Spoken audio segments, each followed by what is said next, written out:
Assalamualaikum warahmatullahi wabarakatuh. Perkenalkan, saya Ferry Turnia dari kelompok 11 dengan NIM 105.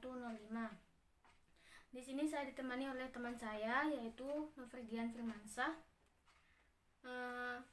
Untuk kali ini saya akan mempresentasikan tentang sistem pakar. Yang pertama yaitu pengertian dari sistem pakar. Sistem pakar merupakan sistem yang berusaha mengadopsi pengetahuan manusia ke komputer agar komputer dapat menyelesaikan masalah seperti yang biasa dilakukan oleh para ahli. Dan sistem pakar yang baik dirancang agar dapat menyelesaikan suatu permasalahan tertentu dengan meniru kerja dari para ahli.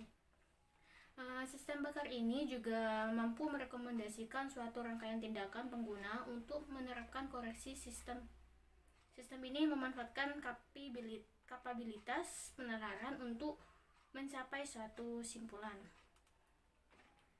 Terus tujuan dari sistem pakar yaitu sebagai pemberi nasihat dan untuk membantu dalam memecahkan masalah di bidang-bidang spesialisasi lainnya atau tertentu seperti sains, perkayasaan, matematika, kedokteran, pendidikan, dan sebagainya. Tujuan lainnya yaitu dengan memindahkan keahlian dari seorang pakar ke komputer dan kemudian ke manusia lagi. Selanjutnya yaitu sistem pakar diterapkan untuk mendukung aktivitas pemecahan masalah. Beberapa aktivitas pemecahan masalah yaitu meliputi 1. Interpretasi, di mana interpretasi tersebut membuat kesimpulan atau deskripsi dari sekumpulan data mentah, pengambilan keputusan dari hasil observasi, termasuk pengenalan ucapan, analisis citra, dan interpretasi sinyal. Lalu yang kedua adalah prediksi. Prediksi itu memproyeksikan akibat-akibat yang memungkinkan dari situasi-situasi tertentu. Contohnya seperti prediksi demografi, prediksi ekonomi, dan lain-lain. Yang ketiga yaitu diagnosis. Itu menentukan sebab malfungsi dalam situasi kompleks yang didasarkan pada gejala-gejala yang teramati, diagnosis medis, elektronis, mekanis, dan lain-lain. Yang keempat yaitu perancangan atau desain. Itu menentukan konfigurasi komponen-komponen sistem yang cocok dengan tujuan-tujuan kinerja tertentu. Contohnya perancangan layout sirkuit, terus bangunan. Dan yang kelima yaitu perencanaan.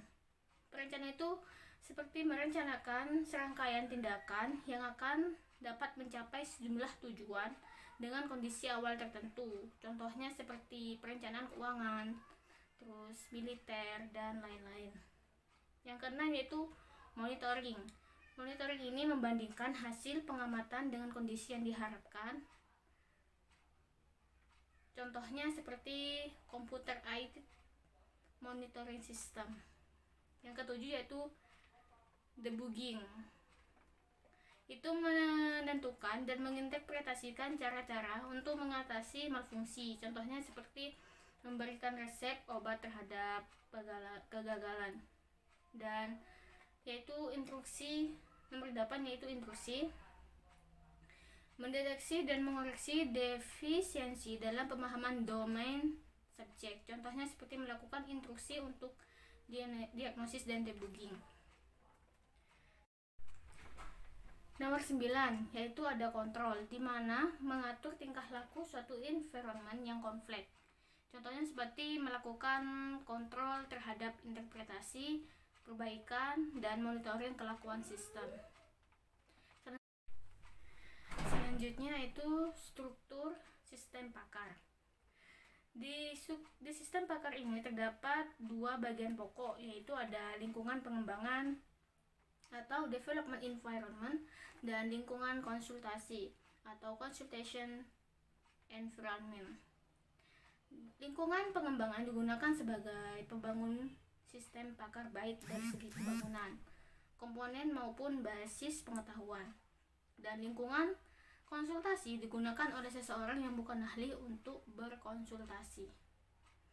Selanjutnya akan dijelaskan oleh teman saya.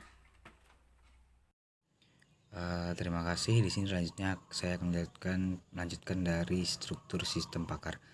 Yang pertama ada antarmuka pengguna atau user interface.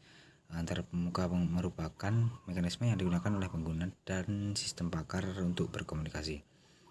Selanjutnya ada basis pengetahuan. Pada basis pengetahuan mengandung pengetahuan untuk pemahaman, formulasi, dan penyelesaian masalah. Selanjutnya yang ketiga ada akuisisi pengetahuan, knowledge atau knowledge acquisition. Akuisisi pengetahuan adalah akumulasi, transfer, dan transformasi keahlian dalam menyelesaikan masalah dari sumber pengetahuan ke dalam program komputer. Selanjutnya ada mesin atau motor intervensi. Komponen ini mengandung mekanisme pola pikir dan penalaran yang digunakan oleh pakar dalam menyelesaikan suatu masalah. Selanjutnya ada workplace atau blackboard.